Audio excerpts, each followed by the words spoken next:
Well, today I have the pleasure of being at the Hampton Airfield here in North Hampton, New Hampshire. We're going to get an opportunity to capture a couple of different episodes today. Right on the airfield, we're going to talk to two or three aviators that have a long history together and a lot of great experiences. And we're also going to capture a great episode in the Airfield Cafe, which is part of the airfield here.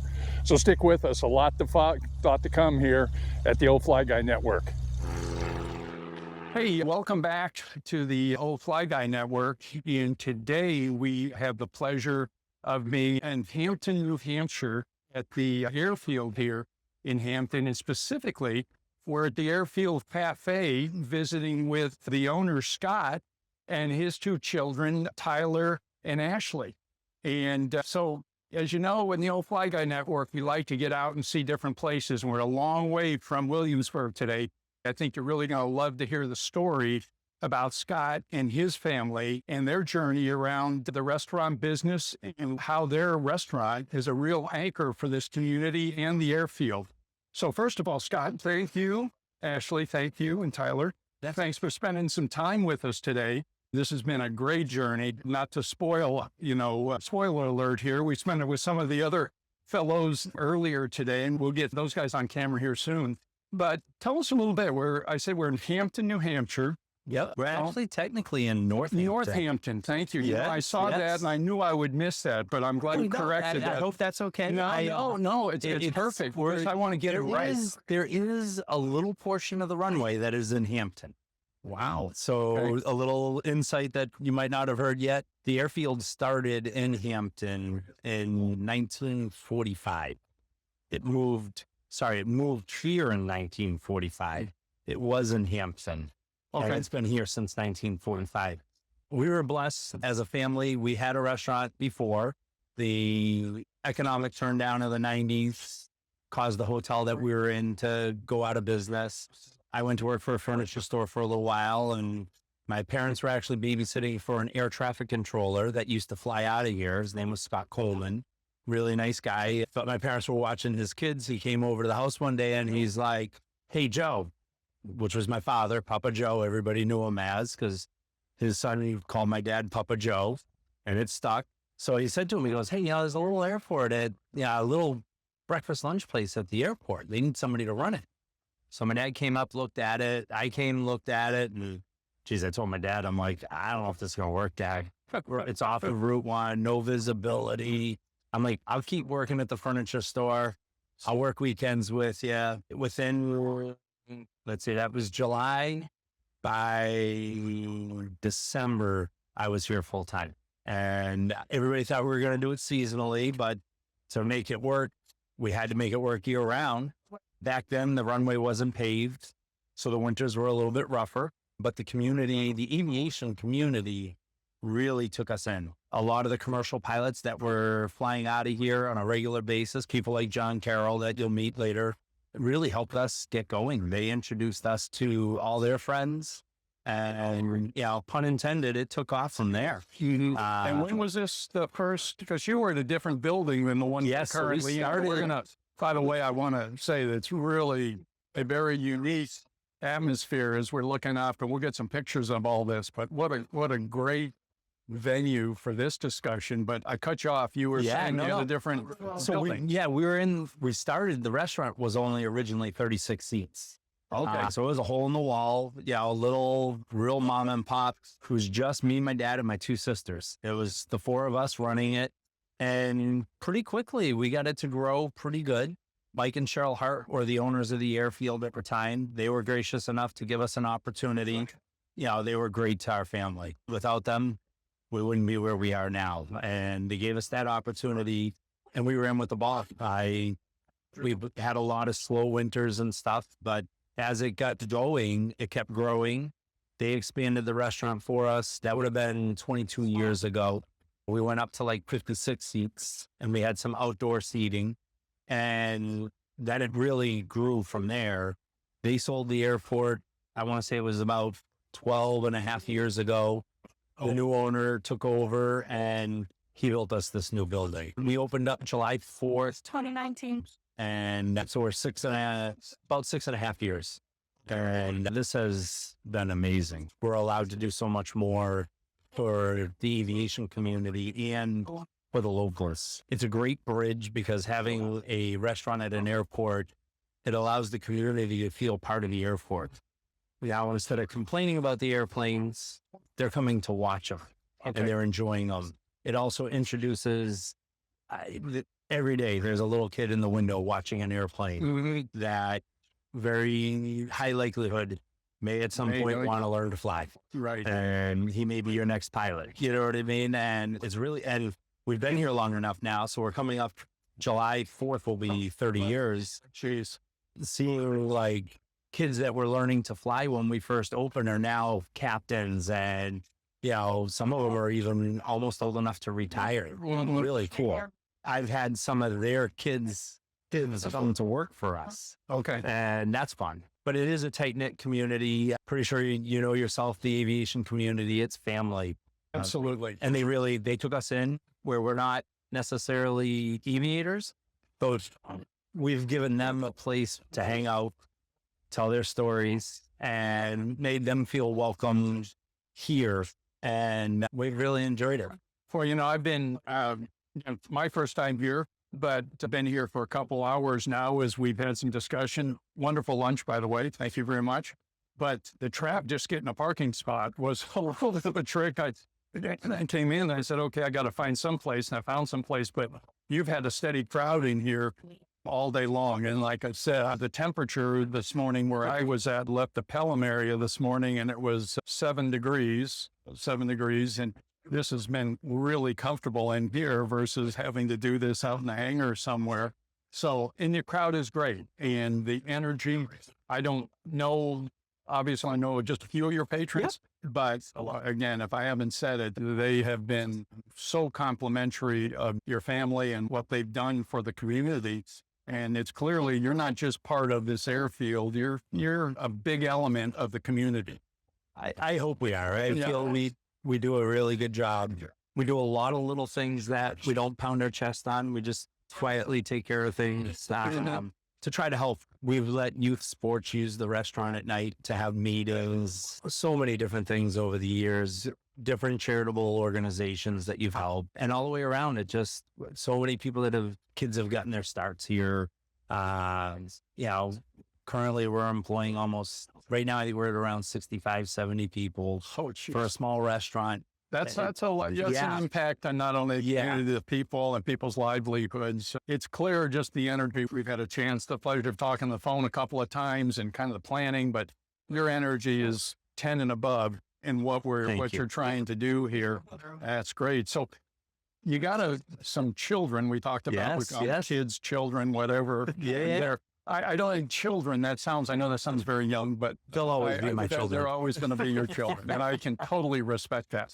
So Ashley, let's start with you. I know you were saying ahead of time that you have a business degree. How did you get in? Well, we know how you got here, but I mean, how did you get into this and what kept you drawn to this after you got your formal education? Well, I mean, actually, it started before the formal education. Okay. So for me, from the age I could talk, it was kind of always a running gag with my dad and my grandfather that I was going to take it over before he could. Okay. I had always known that I wanted to do this. The restaurant has always been my home. It's always been a place that I could go to and know that I could actually be myself. And, that just continued to grow more and more with age. As I reached middle school, I kind of confirmed that and was like, no, Deb, I definitely want to do this. High school, I made the decision that I was going to go to UNH. Okay. And I ended up working full time and going to school full time at the same time. So I commuted and crammed my classes into my 2 days off. Okay. Continued my studies while I worked. And here I am now. Continuing on insurance. Oh, what a neat legacy. And I got to tell you, it must be, I know it is, not must be, I know it must be a great opportunity to spend time with your dad and watch what he's grown and have that relationship, which is, I'm sure, extremely special. Can only think of how positive that is, and to hear your energy and what you want. Like I said, you always wanted to do it. You had clearly a solid foundation in the business. you've probably experienced, as you were talking about, some of maybe the highs and lows as we go along in this business. Yeah. I don't know. I've never been in this business per se, but all I hear about is how it's a tough business, not only because of the cycle of the economy and what people are doing, but like many things, it would appear to me that you've got the brand and the reputation that keeps it going. Yeah. And that's what, I mean, I see such a variety of folks that I see visiting and partaking, and they have confidence in what your family has done. So that's really wonderful. You're great. And I'm sure sitting next to your dad there, it's probably pretty special. And Dad, you know, I probably was think, just going I was going to say it's a in all two-way street. honesty, so getting to work with both my kids, Oh, man. talk about special. And I do have a 7-year-old that'll be here. She wanted to start this summer, but my wife put the foot down and said, no, she's already started. And I said, well, these two started when they were 8 years old. Okay. They both started in the dish room. That's where I started when I was. That's right. I was a little bit older when Yeah, we that's where you started. learn the ropes. Yeah. And talk about special though, I got to work with my dad and my sisters. And then I'm now able to do the same thing with my kids. I've been in the business now 36 years, and, you know, it's such a joy. I hear so many parents say, oh, the kids are going off, they're doing their own things. I still get to see my kids almost, 4 or 5 days a week on average. You know, they're young adults now. They're starting their own lives and doing their own things, but I get to work with them and spend that extra time. I'm blessed. All the way around. Like you said, we are supported by the community. Very blessed there. We do for a small restaurant, in the restaurant industry without the visibility, normally you'd say something like this wouldn't work. But we put the effort in and the time and the care and get to know people. And it really has worked. Perfect. Tyler, Yes. it's your turn. This is a tough act to follow, but I'm going to believe that you've got this covered. So I understand, because we're talk the engineering language a little bit. You're a mechanical engineer. Congratulations. Thank you. It's a special place to be. Us engineers are a little different. So I know that we have the business side covered here. We've got the experience side covered over here, and the mechanical, you probably bring all that common sense to the table at times. But so tell us, how did you went to school locally, I think, or tell us about your education and how you started in the dish room and where you're at today. Yeah. So when I was 8, I started in the dish room, and I worked there for probably four years roughly. Yeah, it's 3 or 4. And then there was a snow day, and I didn't have school. So I went then to work because didn't have anywhere else to be. So he went shopping. He had to go get some supplies and whatnot. When he came back, I was standing out back flipping pancakes. She's looking at him and go, what are you doing? He's 12, 11 or 12. You're letting him use the griddle. But no, from a young age, I had a passion for cooking. So I enjoy that. And then I, as I got older, went to high school. I enjoyed the engineering side of stuff. So I went to UNH as well. Graduated at 2020, and initially, one of the concerns was at 36 seats. There's only so much room for staff, and so the room for all of us to kind of be able to make a living off of such a small business was a concern. Because if you only have such a big apple, and everybody's trying to take a bite, I didn't want to hurt everybody else, but this building's really let us kind of grow and expand. So to the point where, we were able to grow together, really. Yeah. That's really what it is. As a family, you know what I mean? This provides enough so that they could stay on and not have to spread their wings. I didn't go to college. So in doing that, I wanted them both to have college degrees. I didn't have that opportunity. I wanted them to, hindsight, they might not have needed it, but I still think it was a great thing to have. That's a dad thing. It is. And so, good for you. And I mean, and that's, it all plays. It doesn't, in today's world, I don't think it's an absolute. No. It provides some bandwidth on how you, some learning opportunities. And working with other people, which is what you do here. Yeah. So it probably pays People off. skills definitely is a huge part of it. But he's got the ability for the schooling. He does a lot of the repairs and things like build the computers and all that stuff. Dad comes up with these crazy ideas, and I'm like, I want to do this. And He can make it I say, happen. make it happen, and he does. And the track, for example, we'd heard stories. There's a restaurant in California, we were told, that had a old laundromat track that they used to hang model planes from. So initially, this building was supposed to have kind of an atrium with one big model plane in it, and the track was not here at all. And as the building was getting built, that was looking like it wasn't going to be quite feasible.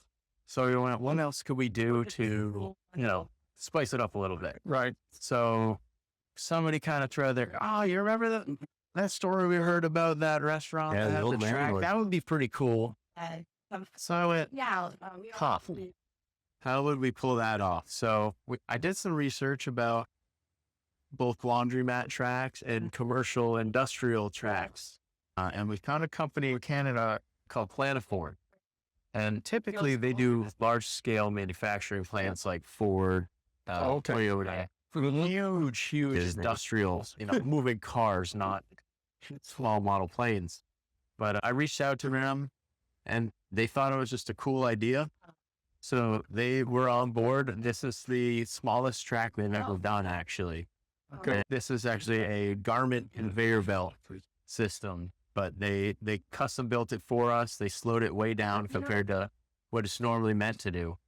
Usually these things are zooming around with shirts and dressers. A picture is valuable, but seeing it brings it to life, because I've seen some pictures of it, but Actually seeing it go around is a whole different. Here at the Airfield Cafe, this was unique.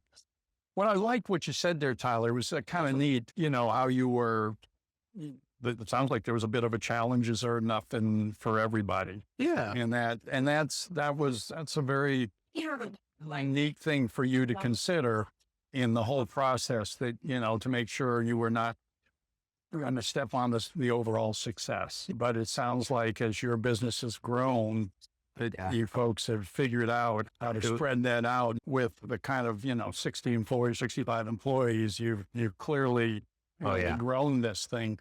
What's next with this? There's got to be, we got tracks, we got a beautiful building. What are you thinking this goes next? So we're dabbling a little bit with doing some catering. Okay. Like banquets, stuff like that. Yeah. We don't have alcohol here or a liquor license. So kind of more like functions for like school events and stuff like that. We've done a couple sports banquets. Unfortunately, it's gotten so expensive to go to a normal restaurant for the sports banquets. They're doing them now in the cafeterias. Right. So I did a lot of coaching when these guys were younger. And when I heard it, I was kind of disappointed, because fortunately, these guys were fortunate enough. They were able to do them in some really nice locations, but it's gotten so pricey. So I offered up the restaurant, talked to these guys, and look, as kind of giving back to the community, let's do it at a really affordable number. We're not going to make a lot of money, but it's going to give the kids a place to be able to have that special moment. And so those are some of the things that at this point we're looking at. And honestly, they're just constantly, the three of us are constantly, how do we make it better? How do we make it better? Is it equipment? Is it product? Procedures. Yeah, it's things like that we just keep doing. You get stagnant, it's going to go away. Well, yeah, and that was sort of the planning for this. First of all, obviously it's too cold to have, and what I've been told is you keep that busy on the outside when the environment, suggests you can be out there. But I thought about, when you're talking about being stagnant, and when I was looking at the menu too myself, but I said, how do you come up with all of this, and keep that, you probably move that around a little bit and do things to add things and find out what sells. And so like the full menu, I'd say 80% of that is probably 70 to 80% was what we did when we opened.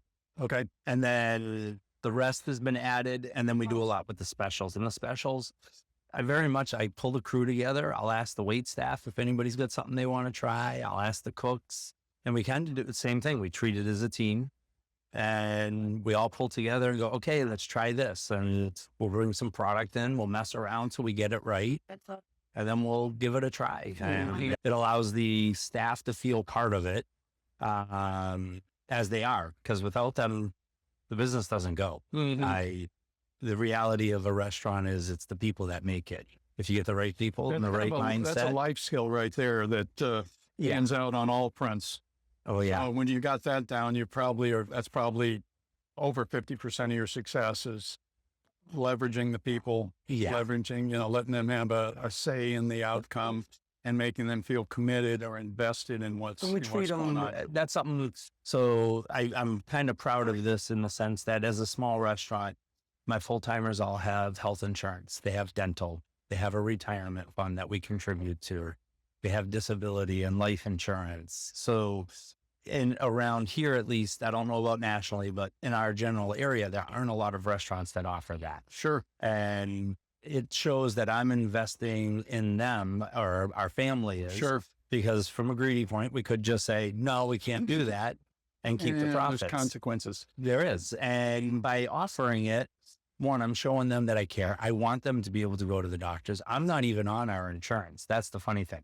I get mine through my wife. Okay. And so that's when we took it, the insurance agent's like, why are you doing this? And I'm like, well, I have health insurance. So should my employees. And that was one of the goals of the expansion, was to be able to provide better for everybody. And it has allowed it. It's fruitful. All the way around. So it's clear that you two were pretty significant players in the whole success here, and you're committed to it. How do you feel in kind of letting them fly this? No pun intended. No. I was going to say, it's funny. How's Dad? Can he let go a little bit? I have done. I'm putting more on them all the time. Yeah. Okay. And honestly, our staff is so good here. If we've taken family vacations together and be able to be away for a week, 7, 8 days, and everything goes good. I've got great people with us. We know it. We're appreciative of it. We just actually 3 weeks ago, we were away for a week, and it went great. But I want to be able to, as I'm getting there. Well, I'm 54, so I'm sure it's working. I'm seeing that. They're being both very comfortable with that now. So I'm glad to hear that. But you clearly invested in it, and so that takes a skill set too. But with that management that we've been talking about, part of good management is giving them the reins. Give them a little road. So good for you. In the last 2 years, Ashley's pretty much totally handled all the scheduling, the hiring, the firing for the floor. Tyler and I are working on that now in the kitchen. And I'm giving more and more responsibilities without trying not to overload. It's a lot. One day Ashley said to me, Dad, it's a lot. And I go, I know. I go, Dad was doing it all. I go, so it's nice having a three-headed monster to be able to split those duties up. Makes it definitely more enticing and not as reasonable. Yeah. I mean, when we first opened this, my dad I was working between 75 to 80 hours a week. And I had friends that are like, you're crazy. You shouldn't be doing that. That's nuts. And I'm like, I can't say anything. My dad's doing 110. Right. To get it going, that's what it took. Fortunately, with these guys, we're trying not to have them have to work that many hours. There's definitely more than 40. I'm sure in your business and your roles, 40 hours. You were mentioning vacation. So I heard that you are a basketball coach. Is that correct? Yes. Okay. So I was going to say, in your spare time, clearly we know one of the things you do is you support some young people in basketball. Yeah. Yeah. So this is going to be my 6th year coaching. Okay. And it's going good so far. I've actually got a scrimmage right after this. So we'll be running on over to that. But we'll be catching the bus. Yeah, literally. But no, it's been great.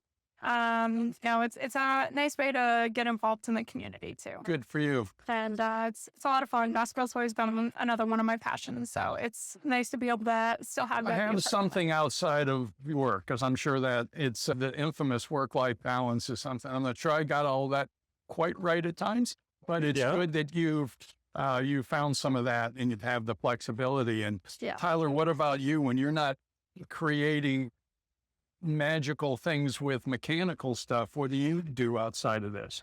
So More I, mechanical. yeah, more mechanical. Yeah. I got a project car that I had fun working on. I restored a 1987 Pontiac Trans Am. Oh, okay. So I took that hadn't moved for 20 years. So I needed quite a bit of work to restore that and get that all going again. So You're a kind of gearhead too in the whole process. Yeah. I know that passion. I know that passion. it's an expensive passion. It's an expensive passion, but you know, I found all the good stuff I learned about mechanical stuff I learned through working on cars, because if you can figure out what happens there's a lot of this stuff probably probably relates to it. Yes. So that's pretty cool. And how about you, Dad? So you're besides your what? Well, hobbies, I do ATVing, which we get to do with the family, which is cool. So that is another one of their hobbies. So in the summertime, we'll go up to the mountains or northern Maine, like way up, 4 or 5 hours away. And it's a good way to disconnect. And we'll go riding, check out we're out sightseeing. We're not out tearing it up, but we have a blast, get some friends that go with us, and we just really get to enjoy family time. That's my thing. I enjoy family. You know, I was heavy into sports. I'll go watch her games. Oh, that's cool. Tyler coached a little for a few years at a high school level as well. And Ashley's at the high school level. I coached the junior high in town for almost 10 years as the assistant coach there, just as a volunteer. Same thing. I wanted to give back, and basketball. For us, the winters are a slower time being in New Hampshire. You know, we close the patio down, so it's a little easier to be able to go do that.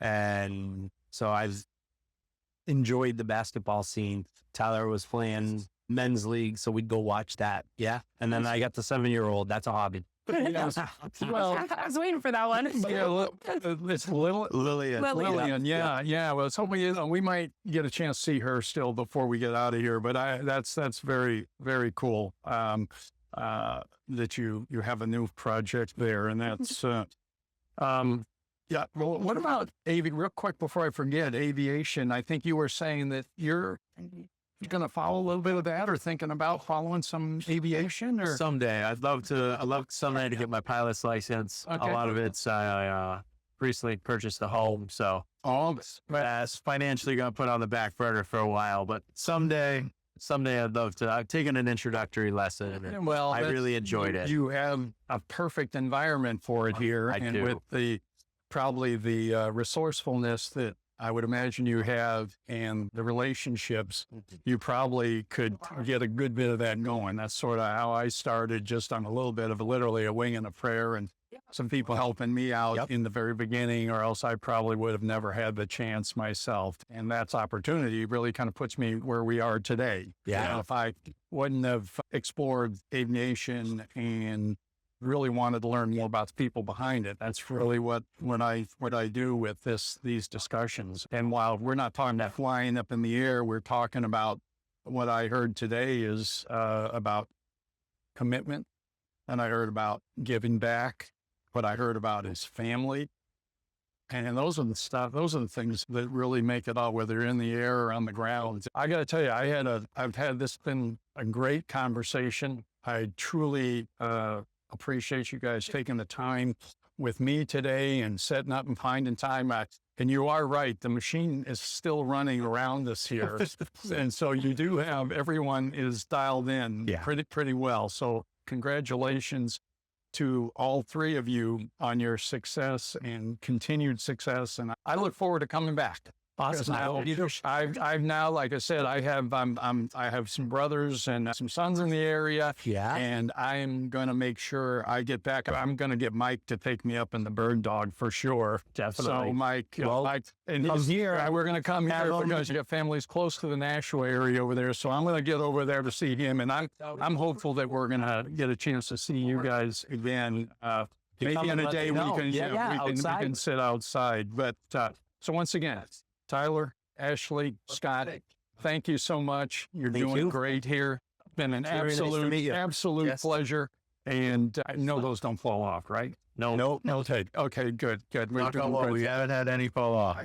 So once again, if you're in the area and you're in North Hampton, make sure you stop here at the Airfield Cafe and not only have something to eat, but spend time, talk to these folks. They've got a great story. They've done some wonderful stuff here, and I can't, a picture is great, but you will find it well worth the trip to get up here and take a look around and have something to eat and say hi. So as always, watch out for that turbulence, look for those blue skies, and we look forward to talking to you on the next Old Fly Guy conversation.